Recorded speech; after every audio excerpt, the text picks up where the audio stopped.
вечер. Ток-шоу «Точка опора» на телеканале ТНВ Татарстан. Приветствую всех наших телезрителей. Хайрли Кищ.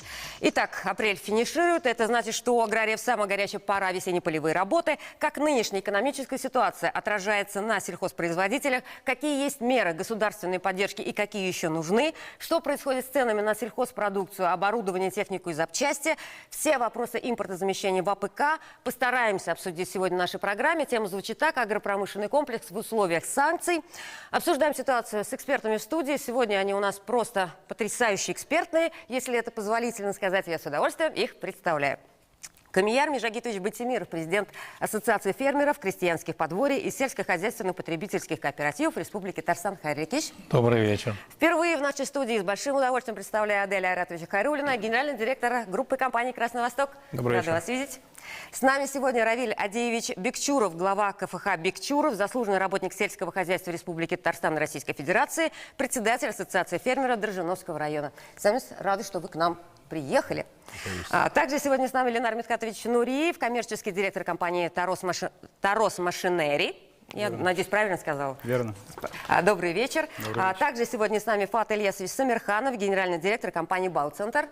Добрый вечер. И с нами сегодня по скайпу из Тукаевского района Хазир Куряя Безбезона, Менталип Исмагилович Миниханов, глава КФХ, председатель правления Ассоциации крестьянских фермерских хозяйств, сельскохозяйственных кооперативов и личных подворий Тукаевского района, заслуженный фермер России, если не ошибаюсь, и заслуженный работник сельского хозяйства Республики Татарстан. Дрысма? Дрыс. Исянмасис. Менталип Исмагилович. Хайрли Кищ. Я напоминаю нашим телезрителям, что мы работаем в прямом эфире. Прямо сейчас нас можно смотреть в группе ТНВ ВКонтакте. У экспертов есть кнопки на пультах, и, возможно, они вам сегодня пригодятся. Кнопка красная. Категорически не согласен с коллегой в студии. Синяя – поддерживаю, а белой отношусь нейтрально. Ну а предлагаю начать нашу программу с социального опроса, который мы провели в социальной сети в группе ТНВ ВКонтакте. В самом начале недели мы задали достаточно простой бытовой вопрос, который волнует сегодня максимальное количество, наверное, потребителей. Подорожание каких продуктов вы ощутили? Мясные и молочные, так ответили 36% опрошенных. Фрукты и овощи, за этот вариант проголосовали 39%, максимальное количество участников опроса. Бакалея, так считают 19% респондентов. 6% прекрасные люди, да, не ощутили на себе ничего. То есть, в общем-то, их как-то это особо не затронуло. Зрители также могут ответить на этот вопрос. Интерактивное голосование. Результаты подведем в конце программы. Но мне бы хотелось спросить сейчас у гостей, так для начала, для разгона, совпадает ли мнение потребителей вот с реальной обстановкой? Камияр Межагитович. Ну, если говорить о ценах и той продукции, которая на полках, и которая продукции на сегодняшний день востребованы, но благодаря, наверное, тем усилиям, которые приняло правительство Республики Татарстан, Российской Федерации, ну и Министерство сельскохозяйства и продовольствия позволило все-таки ажиотажный спрос на те продукции, которые существовала вот в феврале, в марте, и благодаря, конечно, и, наверное, вашим передачам все-таки было сбито. Сбито не просто так административно, а сбито было той продукцией, которая поставлялась... Хорошим предложением. Да, хорошим предложением, которое, наверное, удовлетворило наших потребителей. И если цены остаются, то эти цены сейчас идут То есть идут уже вниз? Вниз по крайней мере, идут. нет уже вот этого резкого повышения. Совершенно верно. И мы надеемся о том, что мы вот эти вот весенне-летний период сохраним именно те цены, которые на сегодняшний день есть. И будем надеяться на то, что у нас все-таки крестьяне, народ такой рабочий. И надеемся о том, что мы удовлетворим все потребности, которые есть. Потому что на тех землях, на которые на сегодняшний день вышли и фермеры, и другие сельхозтоваропроизводители, это клин очень большой, 2 миллиона 720 тысяч земли надо будет обработать, посеять, а потом уже и ухаживать. Для этого есть все данные, но есть и, конечно, и проблемы, но эти проблемы в процессе работы, я думаю, что будут решены. Но мы и в процессе программы сегодня обсудим. Хорошо. И все те проблемы, которые есть, в том числе, Аделя Айратович, вы как думаете? Смотрите, как прокомментировали бы? Я бы прокомментировал это каким образом. Правильное решение, которое мы ощутили на себе, да, еще в районе марта – это когда правительство финансировало хлебопеков. Когда происходят кризисные ситуации, первичные производители зерна, молока и мяса опасаются, что всегда первым делом регулирование цен будет происходить за их счет, что на самом деле некорректно, потому что, как правило, конечная цена и конечная наценка, она все равно возникает в переработке. И то решение, которое у нас было принято, когда... Одно из первых. было Одно из принято, первых, да. когда выдавались адресные помощи Отраслям, хлебопекам, мукомольням, оно было правильно с точки зрения чего? Мы, как производители зерна, не ощутили того, что цена на зерно обрушилась, да? И в то же время это позволило сдержать какую-то часть конечной стоимости хлеба на прилавке.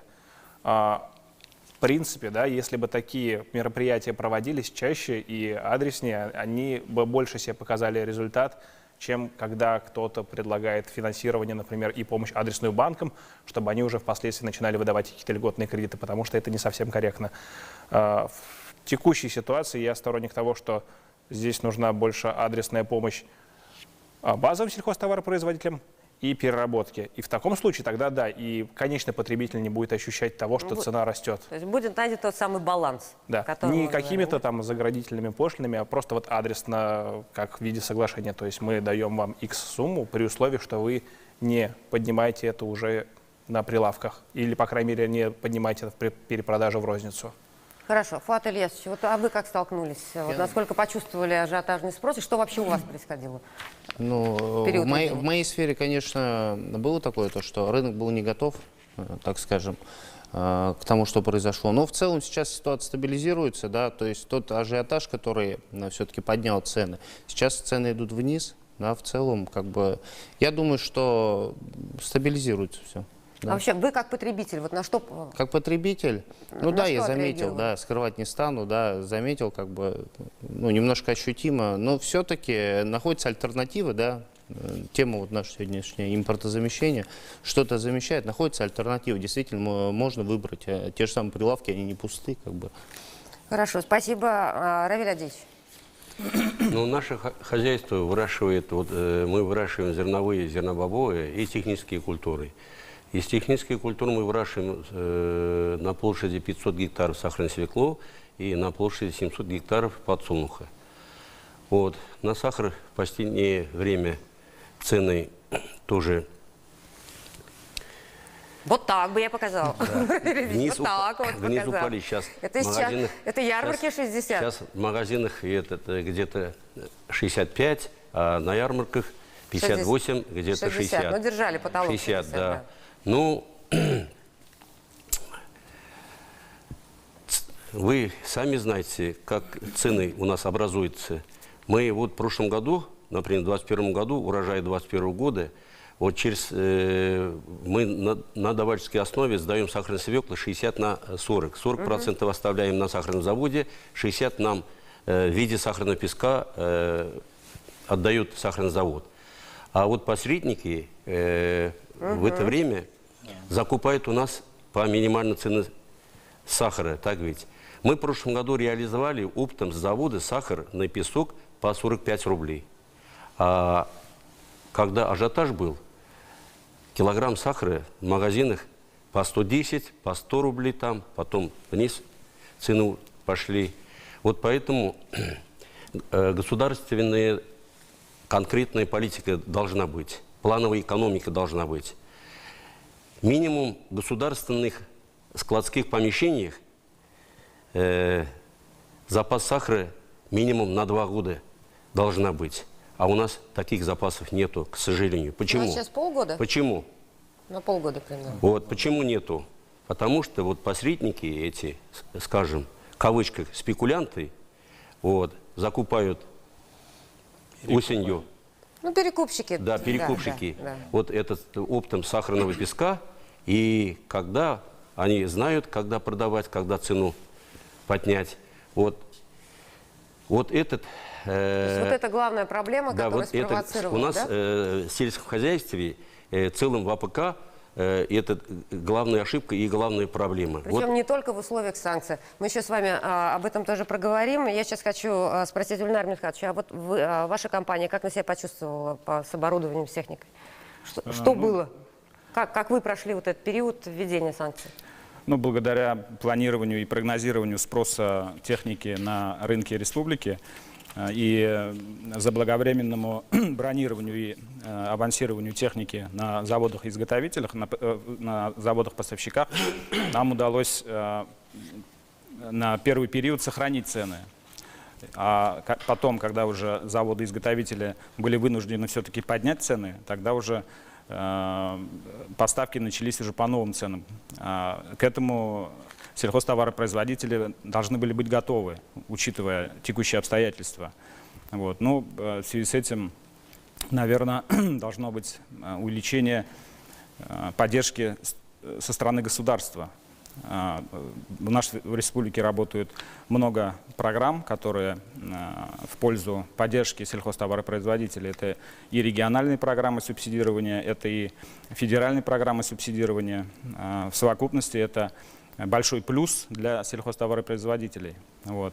Ну и хотелось бы, учитывая все обстоятельства, что бы нам помогло, это получать заблаговременно тот объем потребностей клиентов, сельхозтоваропроизводителей республики, которые мы можем заложить на производство и тем самым сохранить, и чтобы не почувствовали разницу в удорожании, слишком на себе критично вот эти Ну, если мы потребители. можем об этом говорить, о каком проценте рост удорожания? Ну, в среднем это было плавно, и удорожание дошло до 30%. До 30%. Да. То есть мы так в целом смотрим по отраслям, примерно 30%, в общем-то, у всех, как это продуктовых наборов, так и я как девочка об одежде и так далее, и так далее. Все равно продолжаю об этом говорить. Мы сейчас придется на рекламу, потом продолжим, не переключайтесь.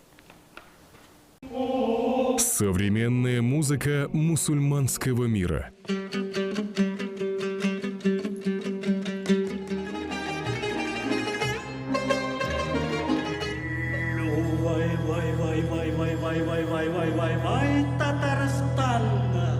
Концерт, посвященный 1000-столетию принятия ислама в Волжской Булгарии. Смотрите на ТНВ.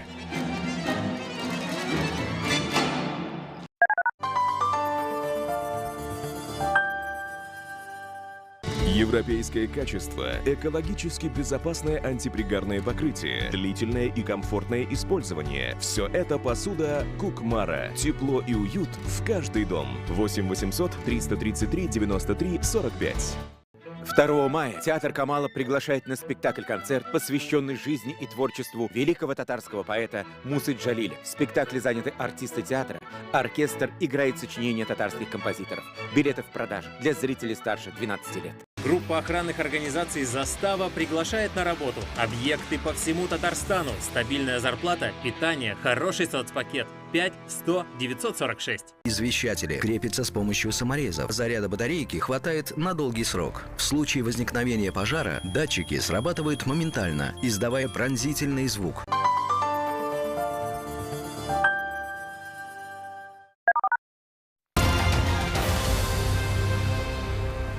Это точка опоры на телеканале ТНВ Татарстан. Продолжаем обсуждать тему АПК в условиях санкций. Так, скайп у нас пока прервался. Я хочу напомнить, что 5 апреля Владимир Путин в режиме видеоконференции проводил совещание по вопросам развития АПК и рыбно-хозяйственного комплекса и смежных с ним отраслей.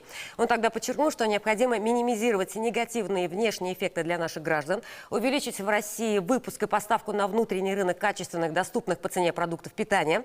Это ключевая задача на текущий год, как сказал президент России. При этом стратегически важно сокращать зависимость отечественного АПК от импортных закупок. Это мы еще обсудим. Но вот сейчас, если емко определить, каким образом антироссийские санкции сказались на работе вашей компании. Вот такие ключевые, главные позиции. Давайте мы начнем, вот вы подытожите. Начнем Хорошо. с тех, кто вот с земли абсолютно. Что конкретно прочувствовали на себе вот за эти 2 месяца? Ну, таких особенных таких... Ну, не было такого желания схватиться за голову, я не знаю, что делать. Нет, такого не было. мы дизельное топливо до Нового года приобрели. Но насчет удобрений, вот пару слов я хочу сказать. По квоте мы удобрения привезли 10 вагонов для своего хозяйства с Менделеевска. Вот. По логистике, конечно, там очень накладно получается. А так-то удобрения с НДС нам отпускали по тонне, по амсилитру по 18 600 рублей. Это цена, более-менее нормальная цена. До этого вот, нам предлагали по 27, по 28 рублей. По квоте вот, наши коллеги получили в основном это через Минсельхоз амсилитру. Но сейчас вот проблемной стала мочевина, карбамид. Карбамид стоит 35 рублей. Раньше стоило карбамид по 25 рублей. Вот, поэтому карбамид тоже Минсельхоз, Камер Межагитович, я думаю, вот эту тему они, наверное, знают. Вот, они тоже по квоту должны нам отпускать. Вот, это во-первых. Во-вторых, в прошлом году мы приобрели на 35 миллионов сельхозтехники. Вот, насчет Беларуси. В прошлом году Беларусь приобрели за 1 540 000. А в этом году такой же Беларусь 82 стоит 3 600 000 рублей. То есть 2 раза. Это же больше, общем, вы купили не бы только 2 раза, там вообще этот. Потом еще К-700 приобрели, Кировец. Вот приобрели за 10 400 000. В этом году такие трактора по 17 миллионов стоят. В общем-то, вы вовремя, вы так успешно подготовились, что все нет, купили. в прошлом году, да, успешно у нас получилась сделка, а в этом году мы хотим еще Кировец приобрести. И заказывали мы 2 класса комбайна, класс Тукана, 570 модель. Я вам доложил, Камер Межагитович. Такие Туканы стоят где-то 23 миллиона. Но они нам обещали по старой цене вот, поставлять. Вот. А сейчас вообще доллар падает, а цена на этом же уровне. Не меняется, да? Так не должно быть. Хорошо, что скажут у нас вот как раз компании? Ну, что я могу сказать? Антироссийские санкции, они, безусловно, отразились на работе компании. Но даже скорее не на работе нашей компании, а на выбранном продукте сельхозтоваропроизводителей, потому что часть потребителей получили не то, что хотели с самого начала. Это, я имею в виду, техника, на которой устанавливались европейские и западные комплектующие. Поставку этой техники просто приостановили. Но благо, что мы заблаговременно запланировали запасной объем техники, на котором мы смогли переориентировать потребителей. И в конечном итоге все равно клиенты получили технику, на которой они могут работать. То есть запасы тоже примерно на полгода у вас были, да? Запас по технике? Ну, Второй с машинерией? Примерно на полгода, да. Примерно на полгода. Да. Ну, этот объем, он сразу был исчерпан, следовательно, из-за текущей ситуации. Ну, а если в целом говорить именно о нашей компании, антироссийские санкции мы восприняли как некий вызов, потому что это любой кризис, любые трудности, это возможность. Окно возможностей. Да, как возможность еще более развиться, улучшить работу не только внутри компании, но и улучшить взаимодействие с потребителем, с заводами-изготовителями, и что в совокупности нам на ближайшую перспективу позволит с этими санкциями справляться более гибко. Хорошо, Ленар Михайлович, Адель Айратович, мы так все время, кажется, мы с вами говорим одинаково, вот так стоим все время, вот так вот раздумываем. Я займу 2 минуты, да. Современное растениеводство, оно состоит из 5 вещей, да. Это составные затраты, да. Человеческий труд, семена, средства защиты растений, удобрения и ГСМ. И когда мы сидели с коллективом, обсуждали, это был конец февраля, начало марта, когда констатировали, что конкретно стало дороже, да. СЗР, правила игры поменялись. Если раньше поставщики давали в отсрочку, то сейчас заранее предоплата и ожидаешь какое-то время. В случае с удобрениями, да, проблема началась не из-за санкций, и мы об этом очень часто, и вы, скорее всего, тоже обозначали Мы эту как раз проблему, говорили, и да, многократно что это было эта всегда. история пошла еще с августа. С августа, когда европейские заводы по производству удобрений просто закрывались, потому что газ становился дорогой, и становилось выгодно, вместо того, чтобы производить удобрения у себя, купить пару кораблей и привезти их из Санкт-Петербурга. И на фоне этого, повышая цену в августе, в сентябре на мировом рынке, это перекладывали на нас, о чем мы со всех сторон трубили, что это не совсем корректно. Да? В случае с ГСМ здесь вопросов нету. Большое спасибо республике. Льготное топливо как у нас всегда, на самом деле поддержка есть. Это поддержка стабильно, есть. Да? В случае с человеческим трудом, да, здесь отдельный случай всегда приходится рассматривать. И в том числе компании будут пересматривать, скорее всего, системы оплаты труда. В случае запчастей у нас был просто один короткий инцидент, когда все поставщики подряд говорили о том, что эта запчасть станет дороже та. То есть пошло какое-то массовое соревнование по стоимости, кто что предложит дороже. Произошел момент, когда к нам пришел главный инженер и сказал, что вот как раз похожая ситуация, как с вами. Мы законтрактовали покупку 2 К-742 из Петербурга, и он заходит на совещание и говорит то, что мы думаем, он объявит, что они стали дороже там, на 3 миллиона, на 5. Говорит, они стали оба, каждый на 3 миллиона дешевле. И это показалось довольно странным. Мы посмеялись, почему. У нас на линии они должны были собираться, но мерседесовского двигателя там не будет, потому что нет каких-то комплектующих. Мы поставили тутаевский двигатель. Так. Говорю, хорошо, это уже минус 2 миллиона от стоимости, да. Автопилота тоже не будет, потому что он импортный. Мы поставим пока без него. Я думаю, это еще снижение стоимости. Какие плюсы импортозамещения, да? Не сразу минус 3 миллиона рублей. Ну, комичная ситуация, но на самом деле это, конечно, отражается по части того, что впоследствии, да, мы в том числе у вас, например, даже брали запаренные колеса, которых у нас не было. Это один из моментов.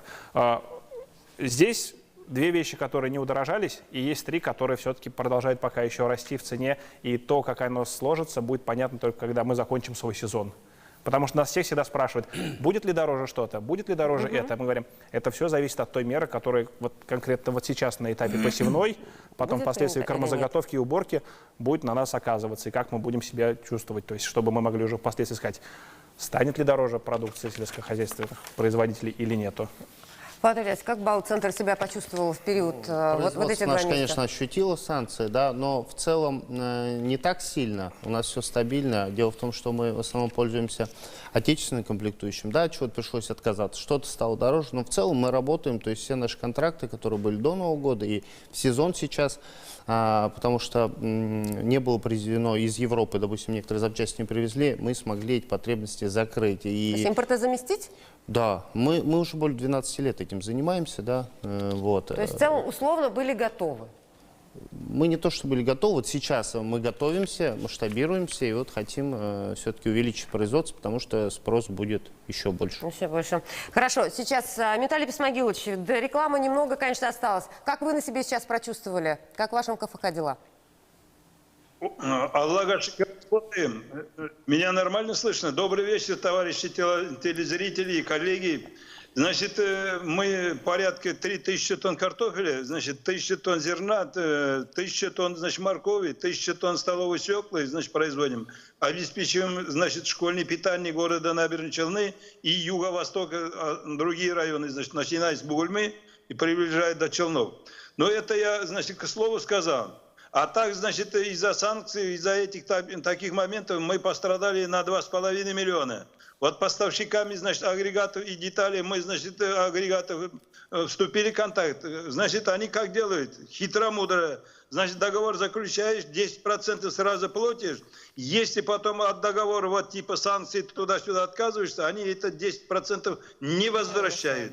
Ты теряешь, значит, от этой суммы 10%, поэтому вынуждены были по завышенным ставкам, значит, курсу это самое евро делать дополнительные, значит, дурные затраты и закупать эту технику.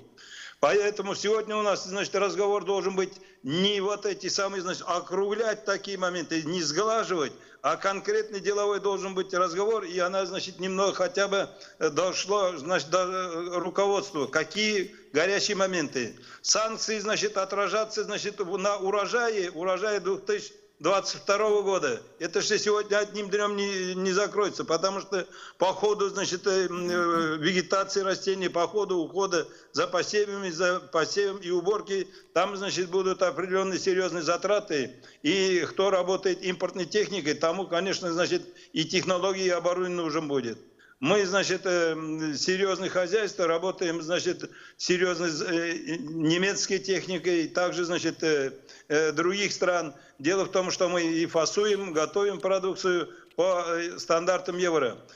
Но тут, значит, надо подходить, сегодня вопрос надо ставить нам, значит, по развитию, по урожаю, значит, 2022 года. Ладно, этот год уже 21 прошел, как-нибудь прожили, там цены и все остальное.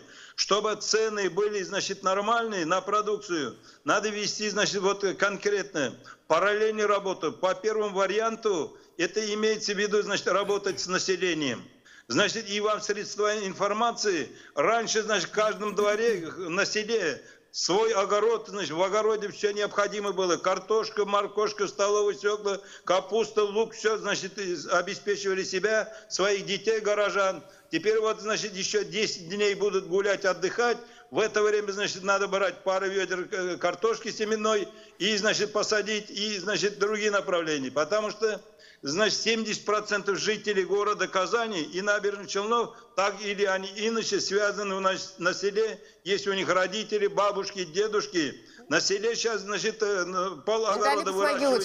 Виталий Исмагилович, извините, вынуждены прервать. Да, мы сейчас делаем перерыв на новости Татарстана. Вы не были Виталием Исмагиловичем. Это он как всегда, да? Это калькуляторы, это целый спектр стратегии, доклада и так далее, и так далее. Вы еще обязательно включитесь. Увидимся после новостей Татарстана. Не переключайтесь.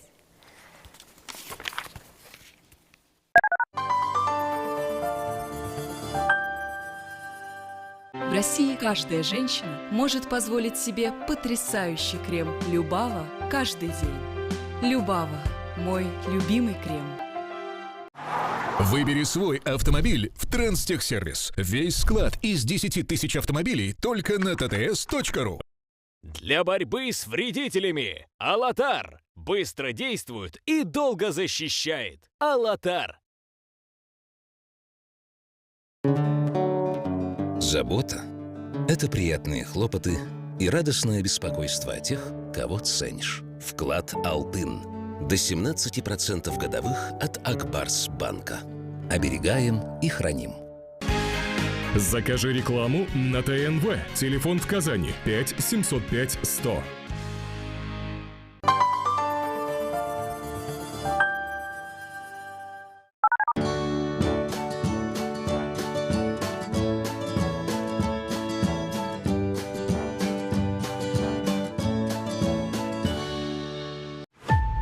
МЧС России предупреждает: не оставляйте детей без присмотра. Безопасность начинается с тебя. МЧС России.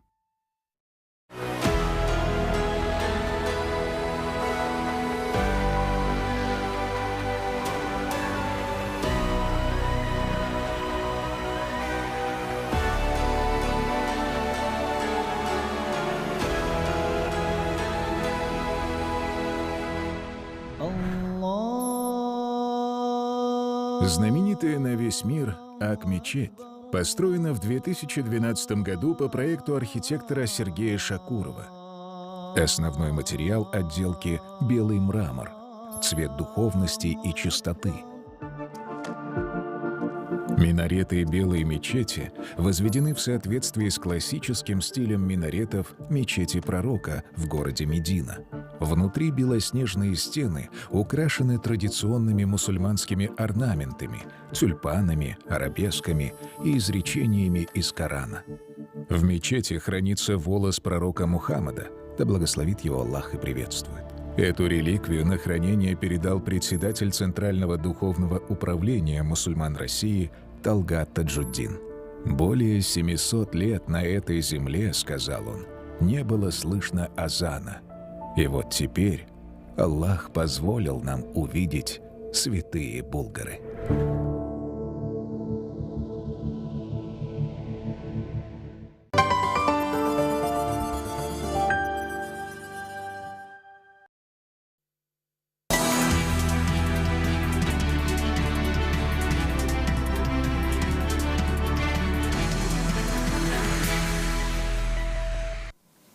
Здравствуйте, это новости Татарстана. В студии Султан Нугайбеков. В ближайшие полчаса мы расскажем вам о главных событиях этой пятницы. Пандемия коронавируса в России пока не закончилась. Об этом сегодня заявила глава Роспотребнадзора Анна Попова. Во всех регионах страны сохраняется статус высокого риска. О тревожных ожиданиях сегодня говорили и в Татарстанском управлении ведомства и Минздравия. Число заболевших продолжает снижаться, но уже в конце мая в России ожидают новый, уже шестой по счету всплеск инфекции. В Татарстане тревоги добавляет и то, что больше половины тех, кому необходима ревакцинация, ее не сделали. А у переболевших все чаще появляется постковидный синдром. Какие проблемы со здоровьем он вызывает и чего ждут от шестой ковидной волны, узнал Дмитрий Аренин. Постановление номер 31 действующее, и в этой части изменений никаких нет. Об отмене масочного режима речи пока не идет. В Роспотребнадзоре подчеркивают, рейды и штрафы за нарушение антиковидных ограничений продолжают действовать. Очень плохо, что не соблюдают наши граждане.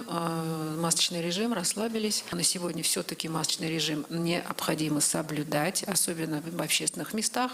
За минувшие сутки в Татарстане выявили 218 случаев коронавируса. Число заболевших продолжает снижаться. В учебных заведениях не осталось ни одного класса на разобщении. Как показывают исследования, в 95% случаев ковид в Татарстане вызван штаммом омикрон. В целом по стране доминирует его подвариант стелс. Из-за границы же приходят тревожные прогнозы о шестой волне. В России ее ждут в конце мая. Сегодня немножко изменилась ситуация с миграцией населения из одной страны в другую.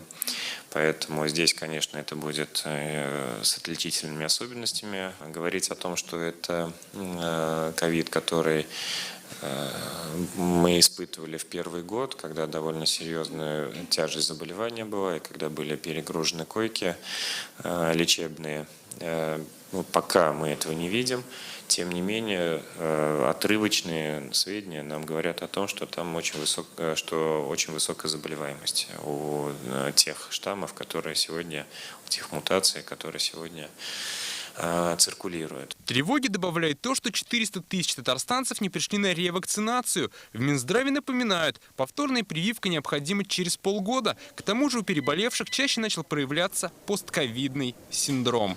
Огромное количество населения, даже переболев уже год назад ковидом, до сих пор не пришло, по их же субъективному, конечно, мнению, до сих пор не пришло в норму, до сих пор страдают определенными ментальными нарушениями с точки зрения потери памяти. Ну, понятно, что части жалуются на то, что уже память не такая, какая была раньше, жалуются на то, что депрессия довольно серьезная. Для переболевших в Татарстане запущена система реабилитации. Ее проходят в госпиталях, стационарах и санаториях. Детские же летние лагеря сейчас проверяют и готовят к приему детей. Ряд обязательных требований для летних оздоровительных лагерей остается неизменным. Это ношение масок персоналом пищеблока. Это обязательно круглосуточное нахождение медицинского работника в лагере. И пока еще запрет на организацию родительских дней. Сейчас в республике готовятся и уточняют антиковидные меры безопасности для акции «Бессмертный полк». Уже решено, что все участники должны быть в масках. Дмитрий Аренин, Рамзиль Гарипов, ТНВ, Казань. Завтра в Татарстане пройдет республиканский ифтар с соблюдением всех антиковидных мер. В этом году он вновь проводится на территории Казань-Экспо и примет 10 тысяч человек. Впервые на него можно попасть по электронным билетам. Получить их можно было в мечетях Казани, а также в Мухтасибатах и резиденции Духовного управления мусульман. Для входа участникам ифтара нужно будет предъявить его с экрана мобильного телефона или в распечатанном виде.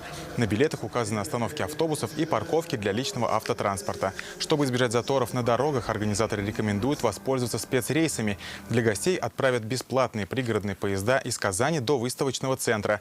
Первый рейс в 5 часу вечера, последний обратный поезд стартует в 11. В Москве прошел ифтар, посвященный Татарстану. Программу назвали «Легенды древнего Болгара» и посвятили предстоящему 1000-столетию принятия ислама в Волжской Булгарии.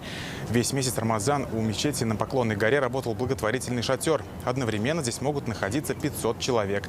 На вечер разговения могут прийти все желающие, а также познакомиться с культурой и традициями мусульманских народов России.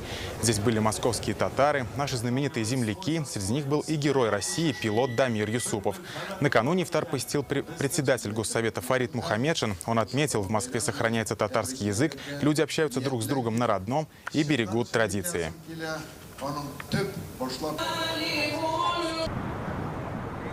Как правило, Татарстан, мы стараемся, руководителями нашей республики, в этот день быть здесь, приветствовать своих соплеменников, единоверцев, да и москвичей всех, которые создают такие условия для совместного проживания, несмотря на национальность, на конфессиональную принадлежность.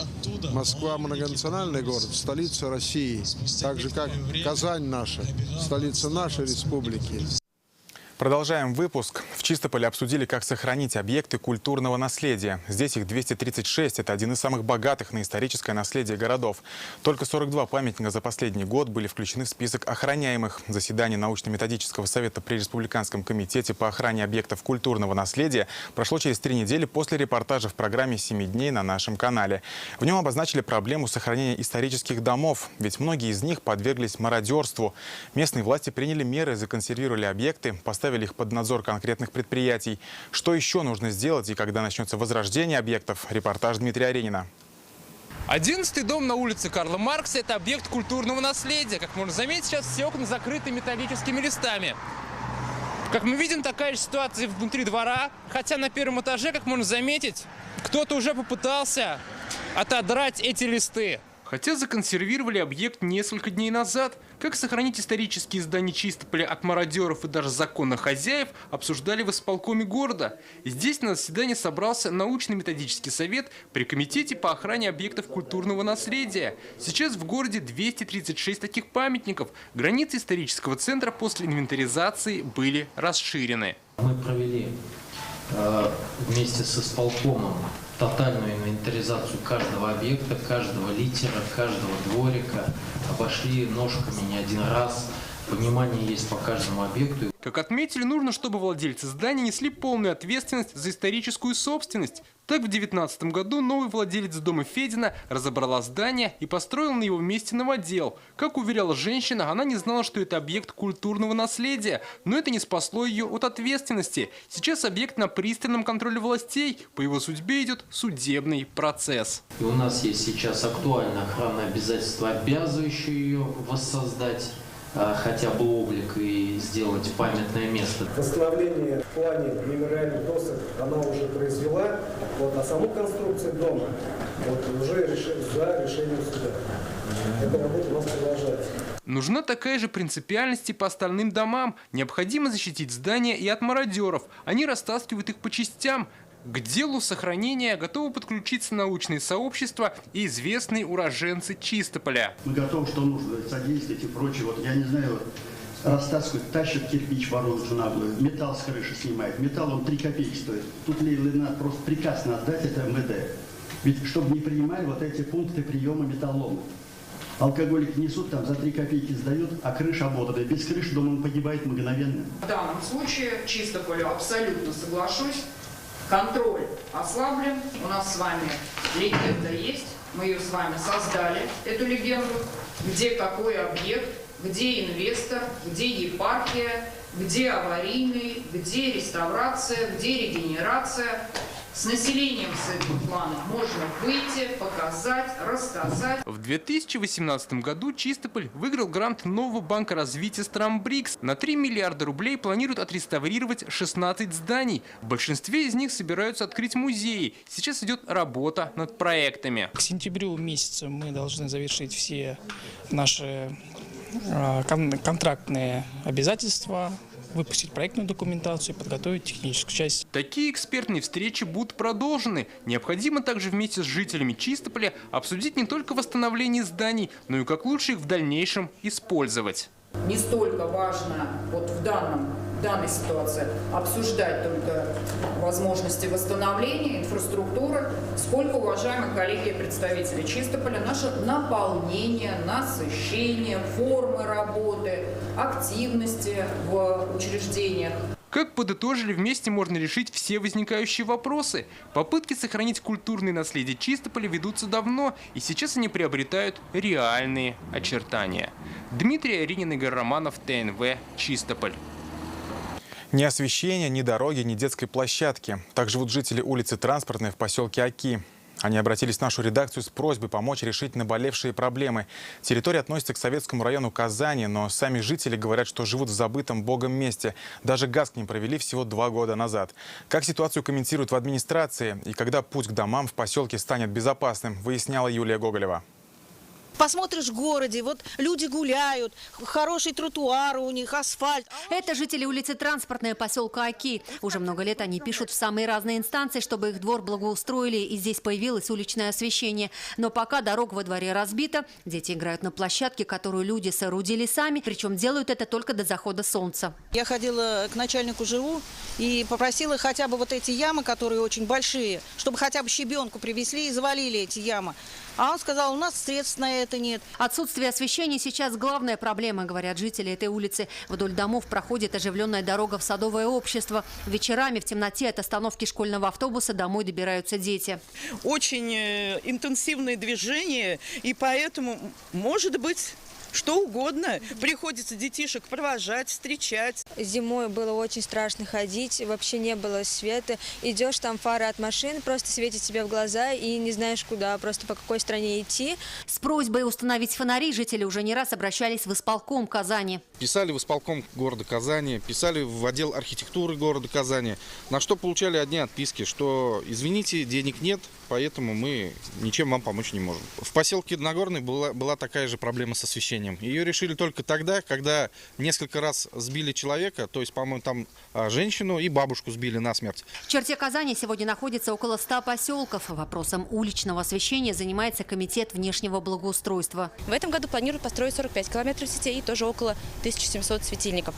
В том числе в поселке Оки на улице Сосновая появится освещение. Что касается улиц Транспортной, в этом году работы там не запланированы. Мы обязательно постараемся учесть в последующие годы. Что касается благоустройства двора и придомовой территории, это уже компетенция управляющей компании. И, как заявили нам сегодня в администрации Советского района Казани, 16-й дом по улице Транспортная не забыт. В 2011 году в доме проводился ремонт кровли. В период с 2020 по 2021 год была произведена установка двухконтурных котлов, что позволяет людям сейчас пользоваться газом. В этом году проводятся работы по замене водного питающего кабеля. Дом 16 по улице Транспортная включен в программу капитального ремонта на 2025 год. Сам же двор этого дома вошел в республиканскую программу на 2024 год. Обещаний придется ждать 2-3 года. Юлия Гоголева, Ильшат Мухаметов, ТНВ, Казань.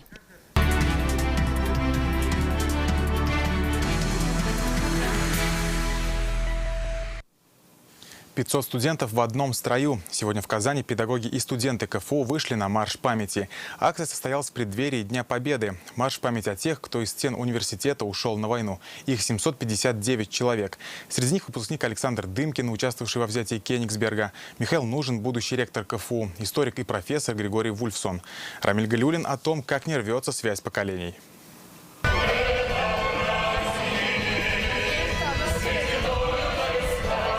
Стройными рядами и плечом к плечу. Так, 77 лет назад из стен университета уходили на войну студенты и педагоги. 759 человек, вернулись из которых лишь несколько десятков. Сегодня марш победы и бессмертный полк тех, кто не вернулся с полей сражений, и тех, кто не дожил до этого дня. Майоров Николай Константинович, химик-ассистент КФУ, КГУ на тот момент.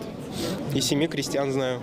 Этим мы отдаем долг тому, что они совершили для нас. Мы знаем из истории, что многие студенты, преподаватели также отправлялись на фронт во время войны.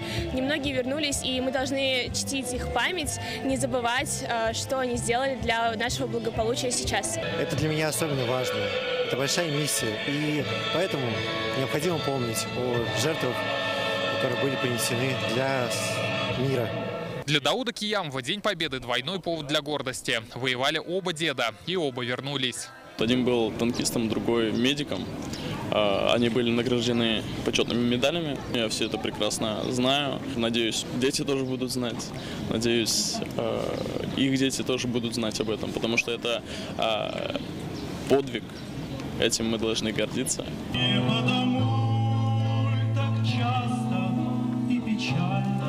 С импровизированной сцены звучат песни, слова которых знает каждый. С приветственной речью выступили и те, кто приближал День Великой Победы.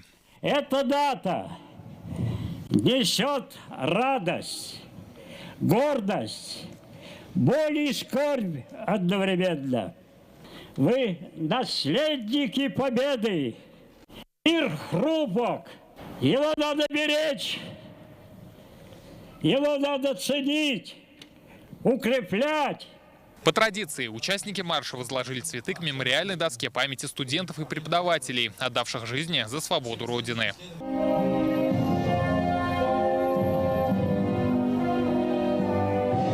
В завершение в знак мира и добра в небо выпустили 77 голубей. Ровно столько лет прошло с 9 мая 1945 года. Рамиль Галиуллин, Вадим Ларионов, ТНВ, Казань. Письма поддержки военнослужащим, которые сейчас участвуют в специальной военной операции на территориях ЛНР, ДНР и Украины, написали сегодня студенты Поволжского университета физкультуры. Ребята приняли участие во всероссийской студенческой акции «Письма защитникам Отечества». Акция проводится Миноборнауки России. Планируется организовать централизованную доставку писем российским солдатам. Сегодня в музейно-выставочном комплексе «Россия. Моя история» в Казани открылась мультимедийная выставка НАТО и лидер Альянса «Хроника жестокости». Она посвящена ключевым международным событиям со времен Холодной войны и до наших дней. Здесь можно ознакомиться с архивными фотографиями, видеокадрами, историческими документами и цифровыми артефактами, художественными произведениями из коллекции Музея современной истории России. Представлены материалы об американских бомбардировках Хиросимы и Нагасаки, планах нападения США и союзников на СССР, бомбардировках Югославии, а также о современных событиях на территории Украины, к которым привело сотрудничество с НАТО. Выставка пройдет в 23 регионах страны. Вся картина тех ужасов последних лет, той жестокости, которая следует по пятам за НАТО, конечно, вызывает чувство тревоги, опасения, переживаний прежде всего за подрастающее поколение. Вот эта выставка, она, мне кажется, как раз свидетельство того, что нам всем нужно быть и бдительными, и нам каждому нужно оставаться патриотом. Рассказывает она в мультимедийном формате о том, как создавался этот альянс, каким образом шло приращивание членов этого альянса и, собственно говоря, основные цели и задачи создания этого альянса. В Татарстане подорожали морковь, макароны и сухие молочные смеси для детского питания. А что подешевело за неделю, читайте сегодня в интернет-газете «Реальное время». Развитие промышленной инфраструктуры и авиастроения Татарстана сегодня Рустам Минниханов обсудил с министром промышленности и торговли России Денисом Мантуровым. Встреча прошла в Москве. Как отметил глава Минпромторга, он посетил в Узбекистане индустриальный парк «Черчик». Его открыли при поддержке Казанского химграда. Сейчас к площадке проявляют интерес резиденты из ряда российских регионов. Рустам Минниханов рассказал о планах развития индустриального парка на базе особой экономической зоны Алабуга. Ожидается более 250 миллиардов рублей частных инвестиций. Проект позволит создать 15 тысяч рабочих мест. Наш опыт создания индустриальных парков, он пригодился. Вот у нас два крупных проекта. Это первый, конечно, 3. Если взять Алабуга, значит, особая зона. А второй – это Химград, тоже на базе одного из промышленных. И третий – это Китмастер. Вот они, 3 крупных этих, у них на троих выручка, наверное, под 400 миллиардов. Это очень серьезная цифра. Денис Мантуров отметил стабильные показатели индекса промышленного производства Татарстана. По итогам прошлого года он составил 108%. По словам министра, республика входит в число регионов с наиболее развитой промышленностью. Сейчас рассматривается вопрос создания в Татарстане авиационного кластера. Мощность первого резидента составит 1 миллион изделий в год. Реализация проекта позволит заместить импорт комплектующих для авиаотрасли. В реестре российского программного обеспечения на сегодня уже более 13 тысяч программ. Разработчики отечественного софта и все, кто в нем заинтересован, сегодня встретились в Казанском IT-парке. Главную ставку в импортозамещении в IT-сфере делают на бесплатный открытый код. Его использование значительно ускоряет разработку любого продукта. Какие российские решения уже работают на основе этого кода, расскажем в репортаже.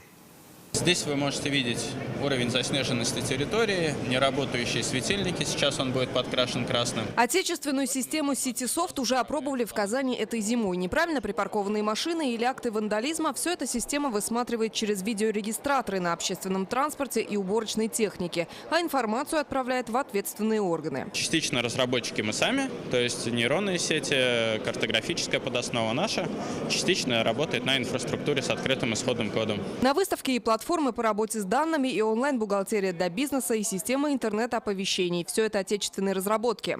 Это система интернет-оповещений при потере детей, при потере животных. Если вдруг больные родственники из дома потерялись, мы начинаем работать мгновенно. На IT-саммите встретились компании, разработчики, представители бизнеса и государства. На встрече отмечают, в едином российском реестре сейчас более 13 тысяч программных продуктов. Это и есть импортозамещение программного обеспечения. Для разработчиков действуют и меры поддержки. Можно получить грант по упрощенной системе. Софинансирование 80% стоимости проекта. Мы за один день получили заявок на разработку перспективных российских решений в сфере информационных технологий в объеме примерно трети от количества заявок, которое поступило за весь предыдущий год. И это, конечно, огромный спрос. Я вспоминаю, какой-то 13-й год, разговор с президентом Минихановым.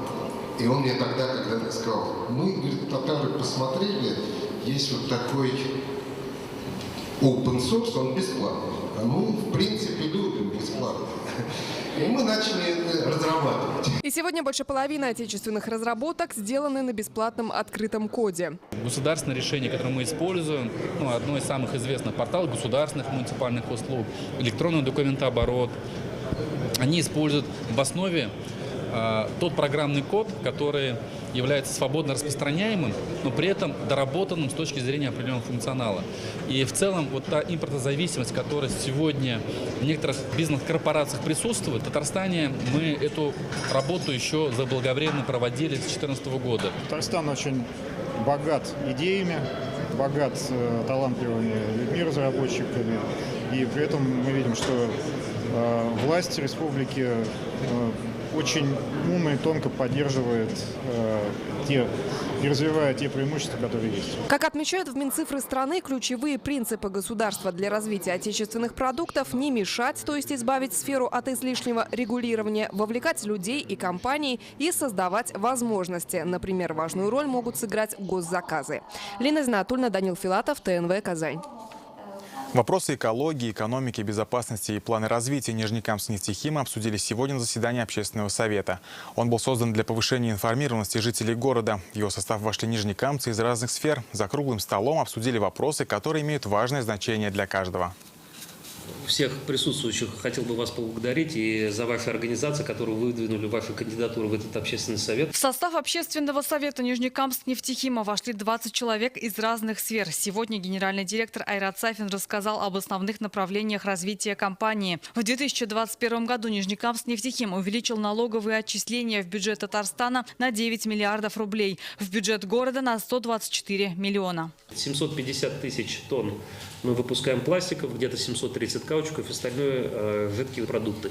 Это, кстати, вот такая большая продуктовая корзина нам дает гибкость и устойчивость нашей компании. Предприятие устойчиво развивается в текущей ситуации внешних вызовов, являясь локомотивом экономики города. Выполняются стратегические инвестпроекты и реализуются экологические инициативы. Начиная с 2001 года выбросы снизились на 47%. При этом объем выпускаемой продукции увеличился вдвое. В составе компании «Сибор» Нижнекамск-Нефтехим ведет активную социальную работу в рамках программы социальных инвестиций «Формула хороших дел». То, что вот сегодня было декларировано, это партнерство, равноправное партнерство, это как раз возможность между вот этими самыми промышленными предприятиями и с городом наладить контакт, который будет направлен как на развитие промышленности, так и на созидание той площадки, где живут наши жители. Безусловно, та политика открытости, которая заявляет Сибор, она необходима и важна для нашего города. И мы надеемся, что в последующем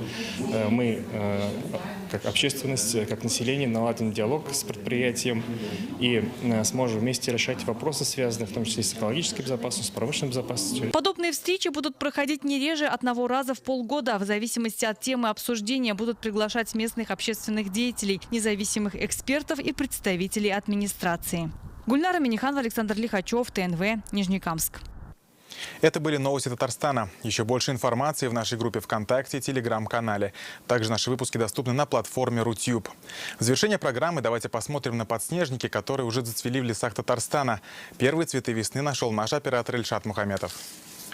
Нежный подснежник дарит надежду. Кончилось время зимы. Маленький белый, сильный и смелый, первый росток из земли.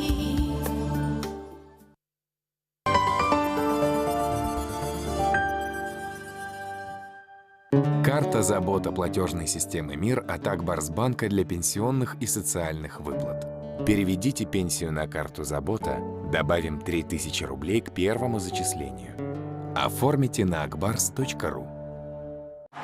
Выбери свой автомобиль в Транстехсервис. Весь склад из 10 тысяч автомобилей только на tts.ru. Забота – это приятные хлопоты и радостное беспокойство о тех, кого ценишь. Вклад «Алтын». До 17% годовых от Акбарсбанка. Оберегаем и храним.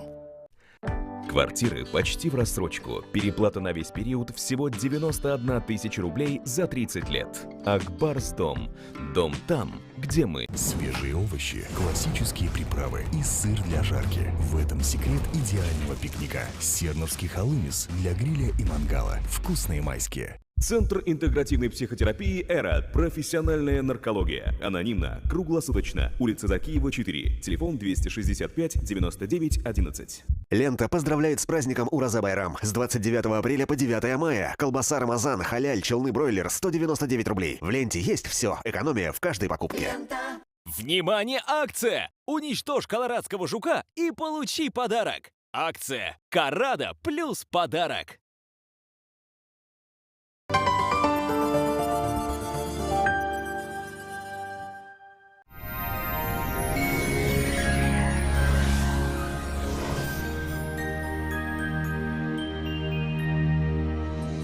Здравствуйте! О погоде после полезной информации.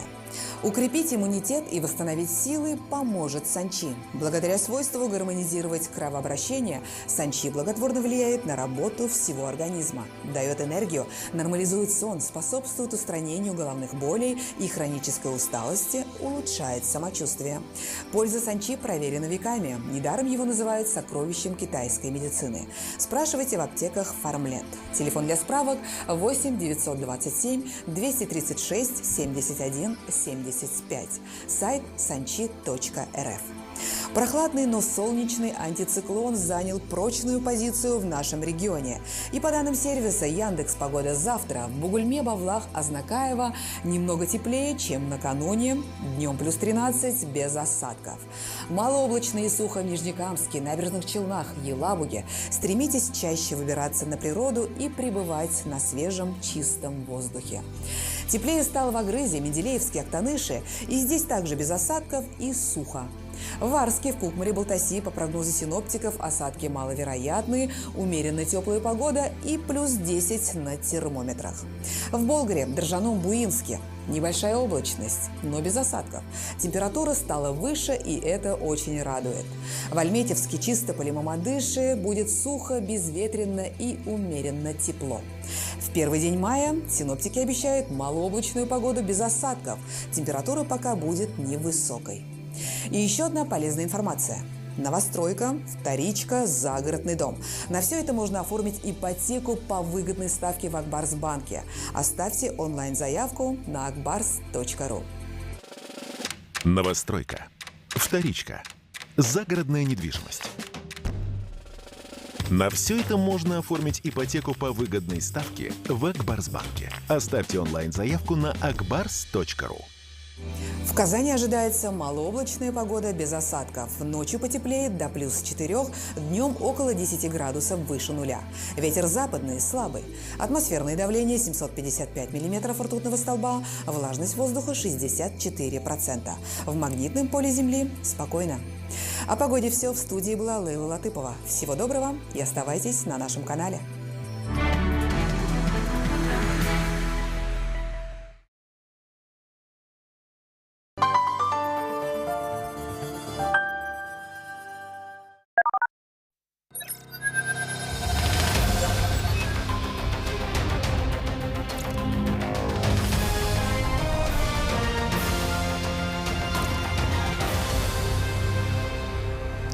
Еще раз добрый вечер. Ток-шоу «Точка опоры» на телеканале ТНВ Татарстан. В студии Светлана Кадырова, Хайр Лекич. Продолжаем обсуждать агропромышленный комплекс в условиях санкций. Какая у них работа.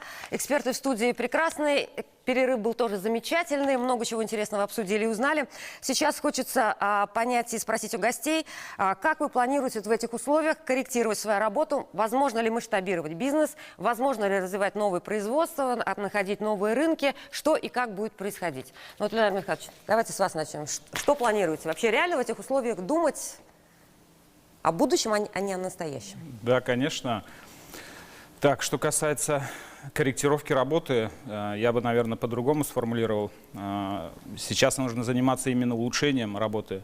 Опять же, повторюсь, это улучшение и взаимодействия с заводами-изготовителями, и улучшение взаимодействия с органами власти, и улучшение взаимодействия с потребителями. Потому что, да, допустим, мы, как поставщики сельхозтехники, как одна единица, мы что-то резко изменить не сможем. Это все надо делать в совокупности, в тесном взаимодействии всех участников этого процесса. Вот. А что касается новых рынков, вот мы, как компания уже с большим опытом, мы уже более 10 лет на рынке сельхозтехники, проанализировав рынок, пришли к такому выводу, что тракторов российских 3-4 класса, их практически нет. Это вот трактора «Беларус», МТЗ, которые всем известны. На текущий момент большие очереди, дефицит этого бренда. И возникает вопрос, на чем же будут работать сельхозтоваропроизводители. И поэтому вот мы еще до начала спецоперации на Украине вышли на представителей китайского завода «Зумлион» и заключили соглашение о сотрудничестве и начали уже вот на весенние полевые работы, на посевную кампанию завозить китайские трактора. Сначала, конечно же, потребители отнеслись с опаской, потому что это новый продукт, и они не понимают качества, и как вообще стоит ли брать, проходят ли они по местным нашим региональным мерам поддержки. Но этим вопросом мы уже сами, как поставщики, занялись заблаговременно и успешно продолжаем. В общем, фактически вы еще до санкций, у вас произошли определенные изменения, вы сейчас начинаете продолжать работать в этом направлении, правильно понимаю? Да, совершенно верно. Что касается доступности этих тракторов в плане стоимости, они на порядок дешевле, чем белорусские аналоги. По качеству не уступают белорусам. И, что важно, по техническим характеристикам они намного лучше. Вот. Это, я думаю, важно для сельхозтоваропроизводителей, как для потребителей. Ну хорошо, в целом тоже позитивно. Адель Айратович, а вот настолько стабильная работа была у Красного Востока всегда? То есть вот есть что менять сейчас? То есть вы говорили, что определенные, наверное, изменения какие-то грядут, но смотрите, насколько они существенны будут? Красный Восток, процесс импортозамещения по сельхозтехнике начал еще в 2014 году. То есть первый период санкций, да? Да, и я думаю, так или иначе, большинство агрохолдингов, они были обеспокоены этим. И какой-то пакет техники, и парк техники они имели в виде отечественной. Такой фундамент все-таки был. У нас по тракторам это процентов все равно 75. 70 это отечественная линейка, по комбайнам это в районе 60%, да. У нас как бы стратегически мы расписали, что до 80, до 90% это все будем доводить. Потому что никогда нельзя все яйца класть в одну корзину. Мы определили себе, что 70% в парке это все отечественное должно будет быть. Ну, что касается импортного Сейчас, замещения, а то, что вот именно развитие в производства, плане развития, ну, открытие новых смотрите как, направлений. сельское хозяйство это самый традиционный вид деятельности, который он может быть, да, он поступательный, он естественный, и то, что вот сейчас у нас есть, здесь никаких особых изменений нету, сейчас идет посевная, я не вижу каких-то новшеств, которые здесь можно сделать. В общем, все стабильно на данный момент, в целом управляемо. Я в самом начале же сказал, да, то есть это будет видно по результатам года. Это будет видно по результатам года, сейчас просто какая-то тактическая фаза по части того, что ты сталкиваешься с какими-то трудностями, какого-то препарата нету, да, для внесения СЗР. И ты оперативно должен уже искать этот аналог. Хорошо, спасибо. Фуат Ильясович, как будет менять, масштабировать будете, как развиваться будете? Да, как бы что меняется? спрос рождает предложение, да, тем более, если предложение лучше пока на рынке, вот среди аналогов, то, что вот мы делаем, да, и спрос у нас увеличился кратно там, да.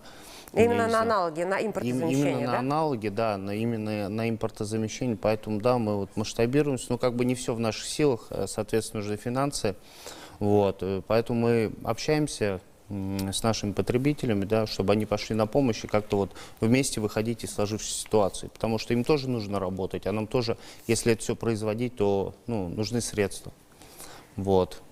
Но поэтому... в целом не так пессимистичны прогнозы? Нет, у нас все стабильно. У нас все стабильно, просто стабильно. Спрос вырос. Равиль Адильевич. Ну, для приобретения сельхозтехники, вот для хозяйств, государственная конкретная программа должна быть. Вот, например, в прошлом году мы приобрели опрыскивателей по программе 50 на 50. Вот наш министр сельскохозяйства... 50 вы, 50 государства. Марат Азатович, да. Он вот эту программу, они очень вовремя внесли. Запустили, это. Да? Да, и мы вот Туман-2 приобрели. Это в основном очень востребованная техника. 50 на 50. Вот. Потом дальше вот кировцы, как вы сказали, комбайны. Вот должно быть со стороны государства, Минсельхоза поддержка 50 на 50. У нас в данный момент сейчас 30 на 70. Это маловато. Не каждый человек осилит такие мощные... То есть корректирует программу при других процентах вот. соотношения. Это во-первых. Во-вторых, насчет удобрений, насчет ГСМ, насчет семянных материалов. Вот. Чувашии, ну, у нас со стороны Минсельхоза, со стороны президента Татарстана очень большая поддержка. Ребята, вот я прав или не прав, вы знаете. Почему? Рядом Ульяновская область. С нашего хозяйства до Ульяновска 60 километров. У них таких льготных программ нету вообще. Есть там, но мизерные. Чувашия рядом. Таких программ тоже мизерные программы, Камер Межагитович. Вот. Наши специалисты в Минсельхозе и во главе министра вот такие хорошие программы они вносят. Которые вот. сегодня продолжают, да. помогают вот. оставаться и на плаву в том числе. Я правильно понимаю? Дальше больше. У меня личное это предложение. Минеральное удобрение должен быть амсилитра 15 рублей.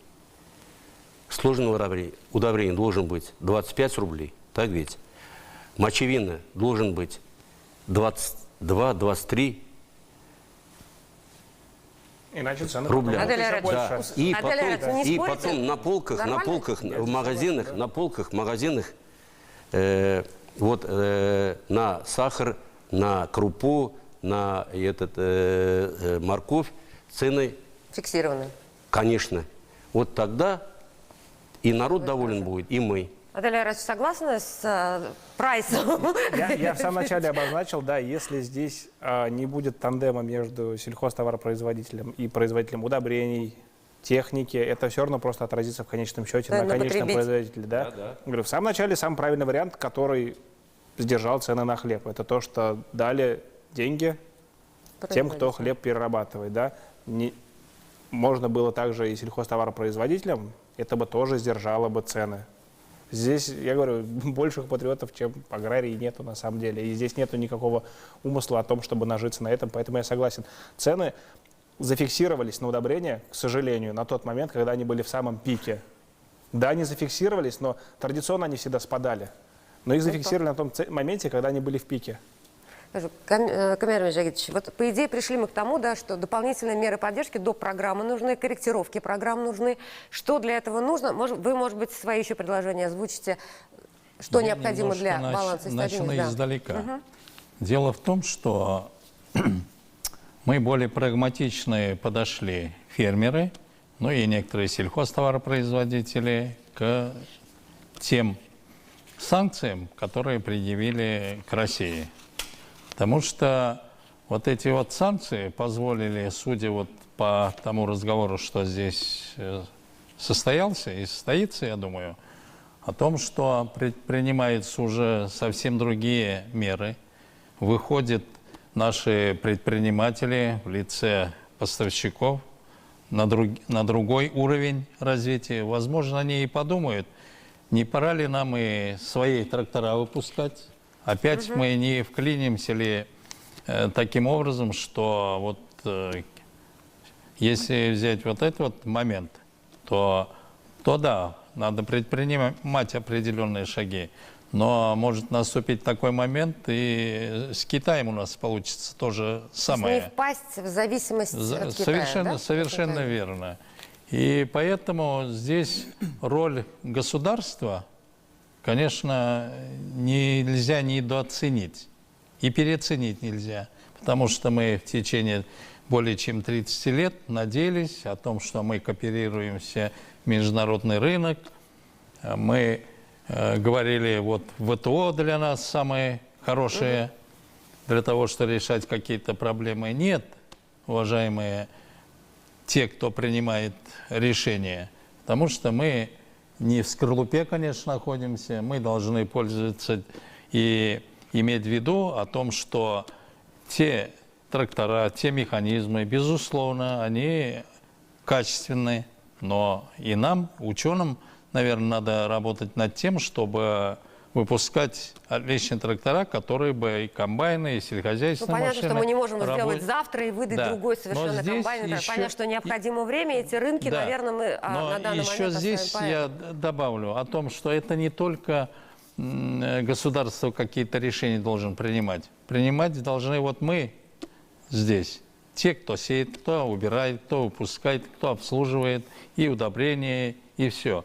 Дело в том, что вот если взять нашу ассоциацию, то мы разработали ряд программ, которые, во-первых, позволяют... Это работа в условиях санкций, вы сейчас говорите о новой программе. В условиях санкций сейчас, да, предложили мы Министерству сельскохозяйства о том, чтобы создать биоцентр. Казалось бы, мало. Я приведу вот один такой маленький пример. У нас есть грантовая поддержка агростартап для начинающих фермеров. Да.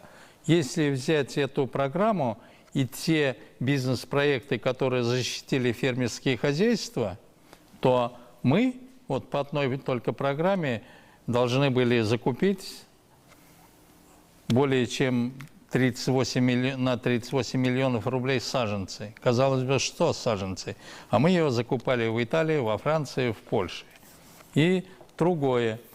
Другое, это, конечно, связано с вопросами ценообразования. Вот здесь немножко мои коллеги переговорили по ценообразованию. Здесь уже по ценообразованию, конечно, должно решать государство. Каким образом пропорции сделать? Во-первых, цены на рынке, потребительский спрос, и затем уже исходить из не сначала о том, что на удобрения повысить, на трактора, и мы вынуждены повысить цены. Хотя мы говорим, спрос рождает предложение, но это не совсем так. И еще одно надо подчеркнуть и сказать о том, что все-таки тот позыв, который есть со стороны правительства, президента, она на сегодняшний день услышан нашими сельхозтоваропроизводителями. И мы сейчас вот работаем над тем, чтобы вот эти вот санкции, как меньше бы повлияли на наше развитие Нивелируем в целом. риски, да, об этом тоже поговорим. Кстати, Равиль Адильевич, на прошлой неделе разговаривали со строительной отраслью, все говорили, нужна льготная ставка по ипотеке меньше 10%. 9. Видите, получилось сразу после программы. Я надеюсь, и сегодня также по вашим ценам получится. Прервемся до рекламы, потом продолжим.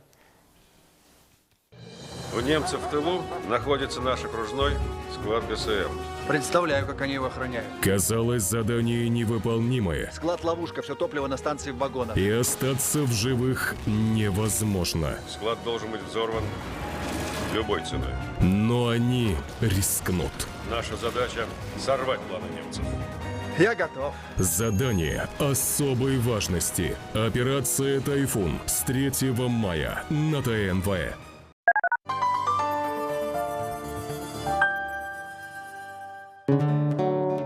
Забота – это приятные хлопоты и радостное беспокойство о тех, кого ценишь. Вклад «Алтын» до 17% годовых от Акбарсбанка. Оберегаем и храним. Центр интегративной психотерапии «Эра». Профессиональная наркология. Анонимно, круглосуточно. Улица Закиева, 4. Телефон 265 99 11. 2 мая театр Камала приглашает на спектакль-концерт, посвященный жизни и творчеству великого татарского поэта Мусы Джалиля. В спектакле заняты артисты театра, оркестр играет сочинения татарских композиторов. Билеты в продаже для зрителей старше 12 лет. Извещатели крепятся с помощью саморезов. Заряда батарейки хватает на долгий срок. В случае возникновения пожара датчики срабатывают моментально, издавая пронзительный звук.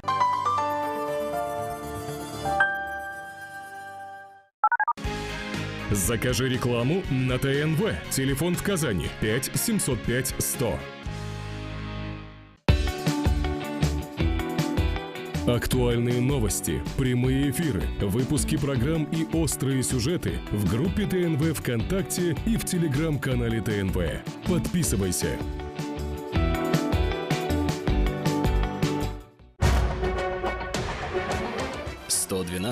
Номер, который нужно набирать в любой экстренной ситуации. Пожар, авария, утечка газа, угроза жизни и здоровью. Противоправные действия, конфликты, в том числе на национальной и религиозной почве. Вызвать помощь по номеру 112 можно даже при нулевом балансе и отсутствии устойчивой связи. Сделай свою жизнь безопаснее.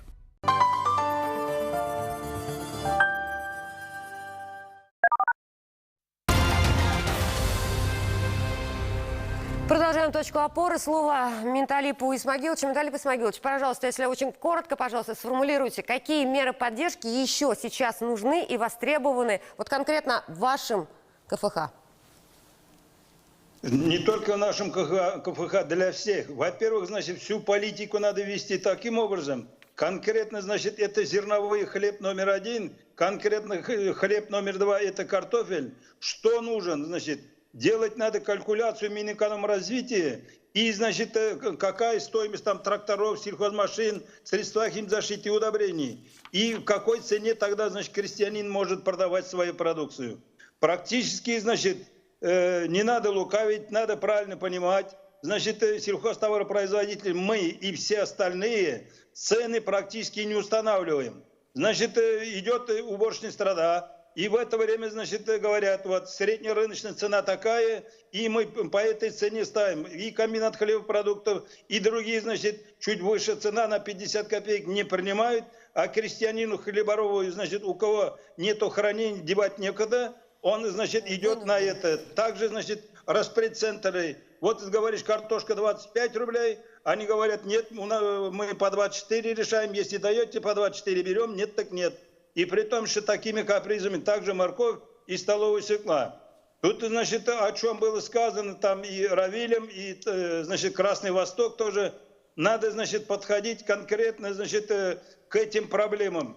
Но, значит, как я вам сказал, надо, значит, в первую очередь, у нас ближайший вот это 22-й год, ведем разговор, надо поднять население, значит, через Татреспотребсоюз, значит, надо давать семена, определенную работу они делают, и, значит, от них потребовать продукцию. Если, значит, на 3 тонны картошки дали, давай 3 тонны, значит, по оплате Татпотребсоюзу. А так, значит, сейчас в данный момент не только они, школьники и так далее, теперь приусадебные участки начали немного выращивать. Они ко мне приходят, у меня берут картошки, идут на ярмарку реализовать. А свои, значит, где семена брали, где использовали, где это картошка, моркошка, столовая свекла. Поэтому, значит, в первую очередь, вот так надо держаться. Да. Второй Кстати, вариант. Менталий Пасмагилович, извините, потому что программа, вот хронометраж достаточно быстро у нас идет. Программа Татпотребсоюза есть, семена раздают, и условия есть. В этом году точно так она сохранена. Я хочу в связи с этим добавить одну вещь такую. Вот Менталий Исмагилович говорит, да, все правильно, но где мы этот картофель-то будем хранить? Есть ли у нас инвестиционные кредиты, овощехранилища круглогодичные? Нету. Программу это все-таки инициировали. Инициировали, но вот как? Спросите, у кого такое строительство идет или нет. То есть мы вот принимаем, это желаемое за действительное, может быть. И потом Равиль Адеевич уже сказал о том, что там 20%, 15%. Если мы говорим об инвестиционных кредитах, это не только касается сельхозтоваропроизводителей, это касается и тех, кто нас обслуживает. Надо выбрать те направления, которые позволят нам решить все-таки проблему. Я одну вещь скажу сейчас. По Российской Федерации за 2021 год было закуплено за пределами Российской Федерации 547 тысяч тонн картофеля. Понимаете как? Согласно Росстата. И 214 тысяч тонн лука и чеснока. Но это ведь вызов это нам. У нас еще что, Республика Татарстан или в Российской Федерации эти культуры разве не возделываются? И скажу про капусту. Капусту мы закупили за пределами Российской Федерации на 87 тысяч тонн. Понимаете, что получается? Поэтому, а как цены-то пошли к весне, конечно, а для этого надо было сохранить. Но при этом Мишустин, кстати, вот на этой неделе сказал, что Россия обеспечивается овощами на 87%, потенциал для роста есть. Премьер отметил, что будут субсидии. И вот рассматривается, как я понимаю, вариант, что государство может возместить до 25% стоимости строительства тем представителям агробизнеса, кто модернизирует или строит хранилище для овощей. Если, в общем-то, это подействует, я думаю, это будет федеральная мера поддержки, в том числе вкупе с республиканской, как мы это умеем делать. Я думаю, что результаты будут. Мы сейчас еще говорили о ставке, о банковских ставках, в которых тоже существует проблема. О каких банковских ставках комфортных для сектора АПК мы сегодня можем идти речь? А вдруг сбудется, понимаете, через неделю?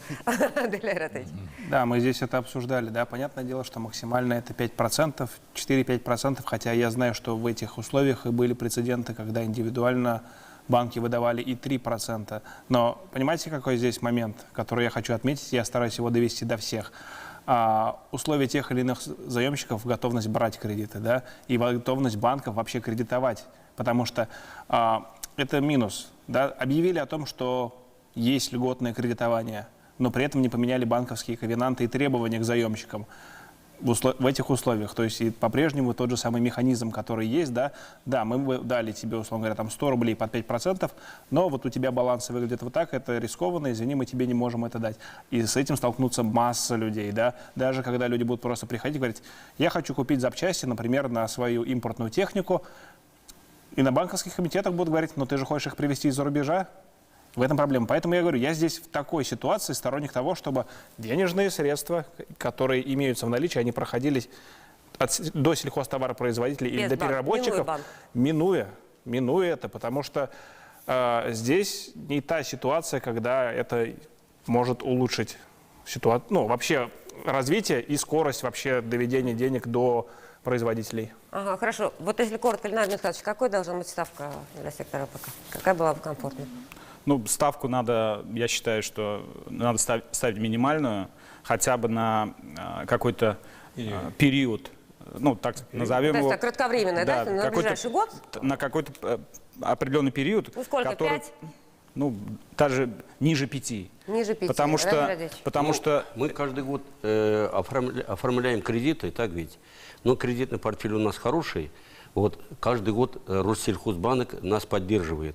Но мы каждый год оформляем процентной ставкой где-то около 5%. Как мои коллеги сказали, если около 3% будет, и еще лучше. Но в Россельхозбанке я в течение 3 недель все документации оформляют, помогают их менеджеры. Но насчет Россельхозбанка мы довольны. Вот и остальным своим коллегам я могу сказать... Равиль Владимирович, вы поняли, какой банк? Это, во-первых. Во-вторых, самый главный вопрос, вот как мои коллеги сказали, селекционно-семенные центры надо создавать. Мы семена сахарной свеклы возим за границей, семена подсолнухи гибридных возим за границей, семена кукурузы, семена рапса оттуда возим. Это же нехорошо, поэтому у нас надо большие деньги для этого и времени нужно. Вот поэтому государство должен их финансировать. И у себя... Я бы хотел... Коллеги, 4,5 минуты до конца. Вот сейчас все, что хотели, говорим так, делим, да, на всех, вот на 6 4,5 минуты. Итак, что важно, что нужно, какие-то 3 главные вещи, которые сегодня необходимы АПК, главные задачи. Еще раз, в дополнение к предыдущему. Пересмотр ковенант банковских, изменение лимитов в сторону увеличения. 3, при невозможности получения первых 2, прямая адресная поддержка базовых сельхозтоваропроизводителей, кто занимается молоком, зерном, мясом. Программа написана уже. Да. Я считаю, что надо улучшить взаимодействие, чтобы своевременно выявлять проблемы и у сельхозпроизводителей, чтобы органы власти своевременно и оперативно реагировали на эти проблемы, находили источники финансирования и, соответственно, с низкой ставкой, чтобы и так в сложных текущих условиях, чтобы хозяйства могли окрепнуть. Ну и потом уже на основании этих данных... по крайней мере, остаться на плаву и потом будет... Я бы одно добавил, да, вот говорим об импортозамещении. Главное, чтобы было не все, что попало, вот реально на качестве не потерять. Заместить, так скажем, с тем же качеством. Вот, с чем мы работаем, с чем мы сталкиваемся, реально должно быть качество. Равиль Владимирович, коротко только. Пожалуйста. Западные санкции нас не пугают. Во-первых, самое главное, должен быть государственная плановая экономика.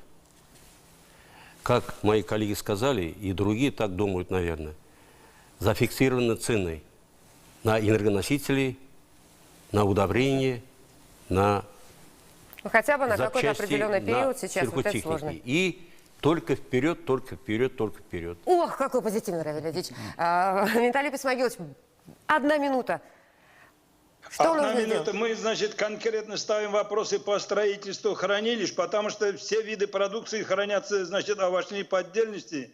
И, необходима государственная комплексная программа по развитию, овощеводства, картофелеводства. Потому что раньше районы, занимались этим делом, теперь все забросили. На весь Тукайский район, наше небольшое фермерское хозяйство обеспечивает город Набережные Челны. Также, процентный кредитный ставок. И, дай бог, чтобы, субсидии, которые положены по, техническим перевооружениям, это программа 70/30, мы могли получить, потому что с 2020 года до сих пор не получен и за трактор, который работает на овощном плантации. Поэтому вот эти направления, если сказано, надо делать. Хорошо, Виталий Исмагилович, спасибо большое. Не успеем иначе. Камиар Межагитович, да. Кратко скажу. Дайте нам точку опоры. Это зависит от государства. То мы наполним и полки, и наполним все потребности наших потребителей. Очень хорошие мнения прозвучали сегодня, экспертные мнения. Неплохо можно было вырабатывать, дополнять и программу. Миндалип Исмагилович замечательная, идея сегодня говорил. И овощехранилища были. Замечательно были эксперты. Подведу итог просто зрительского голосования. В общем-то, на что они ощутили рост продуктов. Мясо, молоко, бакалея. На первом месте больше 50%, на втором месте фрукты, овощи, 40%. И 4% вообще не ощутили никакого подорожания. В общем-то, не все так вроде бы и печально, как бы нам казалось. Я пожелаю только всем нашим сегодняшним участникам хороших весенних полевых работ. Я надеюсь, что встретимся осенью и порадуемся результатам. Спасибо большое, было очень интересно. Благодарю вас всех за экспертное мнение. Всего доброго, до свидания. До свидания.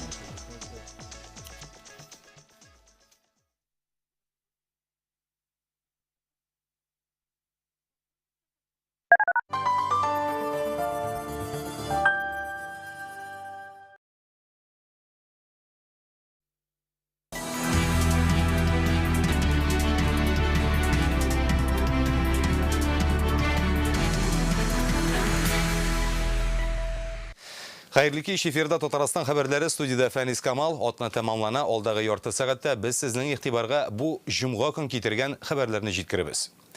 Россиядә коронавирус пандемиясе төгәлләнмәде, илнең барлык төбәкләрендә дә аны йоктыру куркынычы саклана. Бу хакта бүген Роспотребнадзор башлыгы Анна Попова хәбәр итте. Татарстанда авыручылар саны май ахырында артырга да мөмкин. Бу хакта бүген Сәламәтлек саклау министрлыгы һәм Роспотребнадзор идарәсе җитәкчелеге сөйләде. Борчылырга урын бар, чөнки республикада ревакцинация үтәргә тиешле кешеләрнең яртысы да прививка пунктларына килмәгән.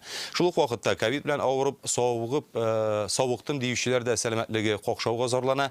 Хәтер начараю, хәлсезлек, төшенкелек